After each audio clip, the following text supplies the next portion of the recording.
Bienvenue sur Africa 24 dans cette nouvelle édition du Morning News. Voici les titres de l'actualité.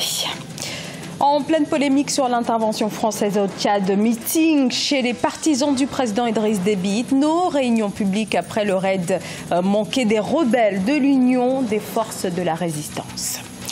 En 2014, le Rwanda a lancé un programme de développement visant à atténuer le retard de croissance observé chez la petite enfance. 37% des enfants de moins de 6 ans en souffrent. Quel bilan 5 ans après? Nous ferons le point dans ce journal.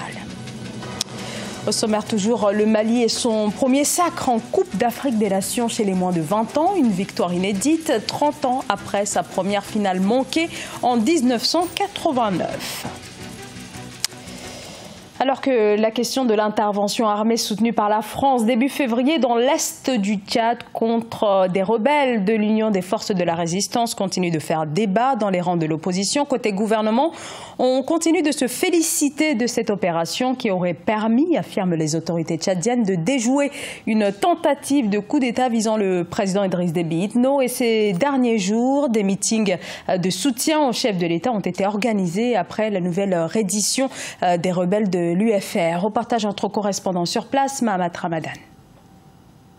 Au Tchad, quelques jours après les incursions rebelles au nord du pays, des manifestations de la société civile et des meetings politiques se succèdent à travers le pays pour dénoncer les attaques armées et appeler à la préservation de la paix et la stabilité du pays.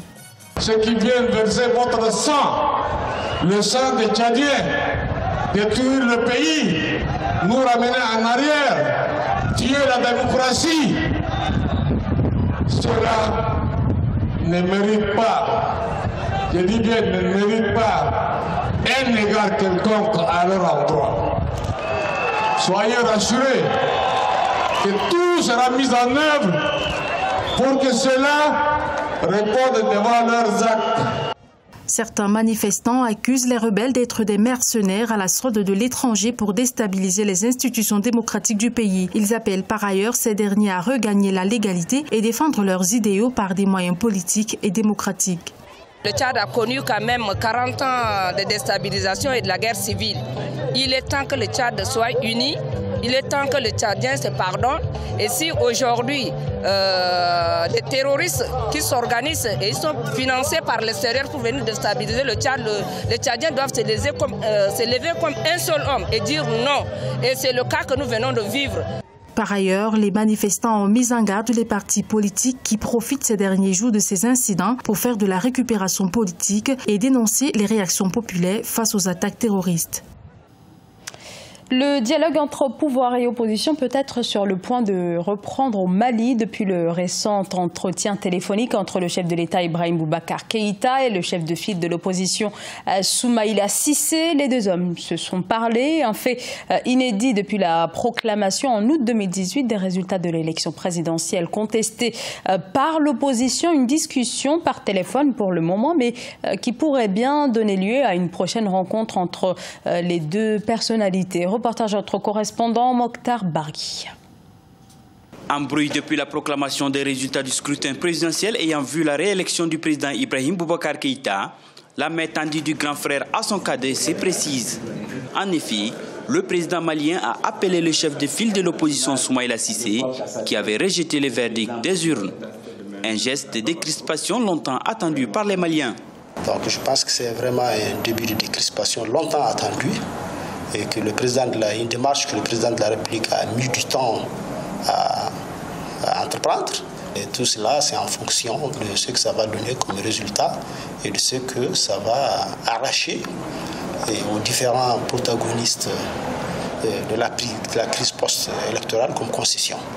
Le chef de file de l'opposition à la tête d'un front composé de plusieurs candidats à la dernière présidentielle n'ont de cesse d'exprimer leur désapprobation quant à l'issue du scrutin, à travers des marches et meetings. À voir la façon dont on a jubilé dans les rangs de l'opposition, on a l'impression que l'opposition aussi n'attendait que cela, à cause des enjeux, puisqu'en réalité il y a des enjeux politiques à cela, tels que les réformes et la révision constitutionnelle en particulier, que les partis politiques de l'opposition poudaient jusque-là. Dans une volonté de rassembler tous les acteurs politiques du pays, Le chef de l'État a rencontré les partis de la coalition Ensemble pour le Mali et une rencontre avec Soumaïla Cissé est annoncée dans les prochains jours. Il y a 5 ans, les autorités rwandaises lançaient un programme destiné à réduire le retard de croissance des enfants, un retard de croissance qui touche 37% des moins de 6 ans. Quel bilan 5 ans après? Élément de réponse dans ce reportage entre correspondants Fraternunda Kaïsienga.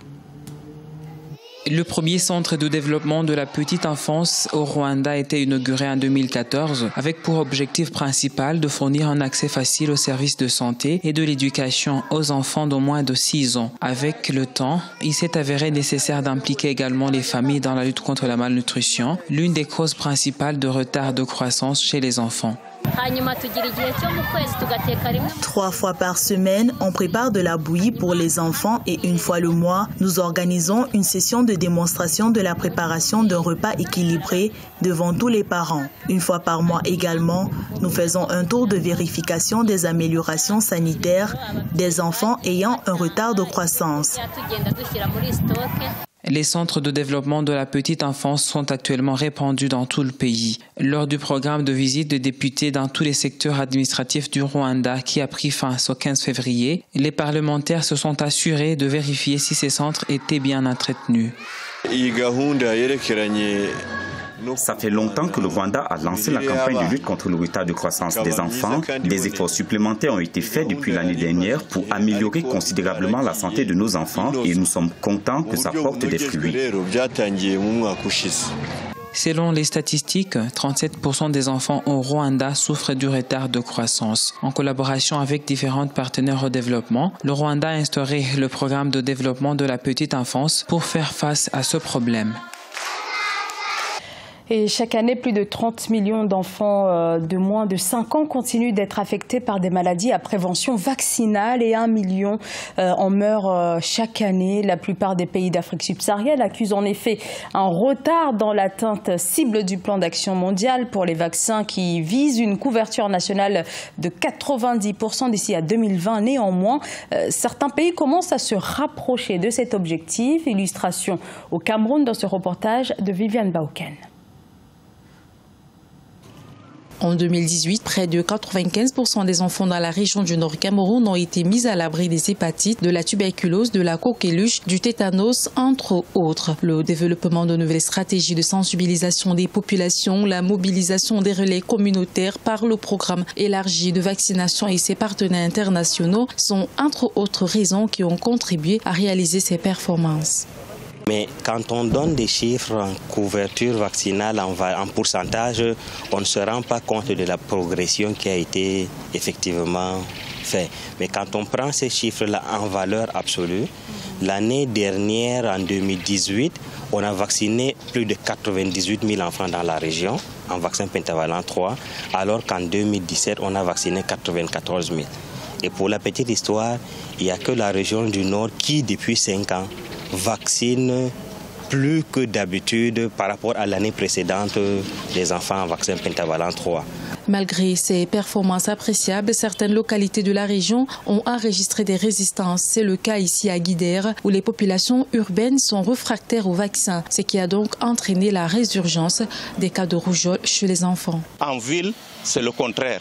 Pourquoi? Parce que d'abord, cette population urbaine, elle est capable de réfléchir, de se poser des questions, de philosopher. Est-ce que cette activité qu'on nous propose, est-ce qu'elle est vraiment importante pour nous? Et comme j'ai dit, ces populations sont cultivées, ils suivent des informations de gauche à droite. Alors, eux, ils prennent une décision. Pour atteindre un taux de couverture vaccinale à 100% en 2019 dans la région du Nord, les agents communautaires de santé appellent à la mobilisation des autorités traditionnelles et religieuses dans la sensibilisation des populations. Le Mali remporte sa première Coupe d'Afrique des Nations dans la catégorie des moins de 20 ans. C'était ce dimanche à Niamey au Niger à l'issue d'une finale âprement disputée face au Sénégal. Le Mali champion d'Afrique de football des moins de 20 ans. Il s'agit du premier titre des jeunes Maliens dans cette catégorie. Reportage de notre correspondant Mokhtar Bari. La 21e édition de la Coupe d'Afrique Junior Niger 2019 a livré son verdict à Niamey. Face au Sénégal qui jouait sa 3e finale d'affilée, les Maliens avaient à cœur de rééditer l'exploit de l'équipe cadette qui avait offert les premiers trophées continentaux au Mali dans ces mêmes pays en 2015. Une victoire qui enchante les Maliens. On est très content pour les Aiglons, vraiment, ça fait vraiment plaisir et on espère que ça va continuer. Franchement, je suis bien content aujourd'hui. Vraiment, moi, je suis bien content aujourd'hui. Très bien. Après 2 Coupes d'Afrique en 2015 et 2017 dans les catégories des cadets, le Mali vient de franchir un nouveau palier. L'équipe malienne n'était pourtant pas parmi les favoris du fait d'une crise qui paralyse le foot depuis 2015. Le championnat malien est momentanément arrêté. Mais voir tout ça et qu'on parvient à emporter une coupe internationale, un tournoi international, donc ça c'est très bien, quoi. Donc vraiment, c'est une très grande joie. Étant les supporters, nous sommes vraiment impatients de voir le redémarrage du championnat malien, quoi. Nous sommes tous impatients de voir ça. Donc pour vraiment l'avancée du football malien, quoi. Les Aiglons arrivent ce lundi à Bamako, où un accueil populaire leur sera réservé. Ils représenteront le continent en compagnie du Sénégal, de l'Afrique du Sud et du Nigeria à la Coupe du Monde Junior en Pologne en mai 2019. Ce journal a été réalisé par l'ensemble de la rédaction. Merci de votre fidélité. Dans un instant, une nouvelle édition de l'actualité sur Africa 24.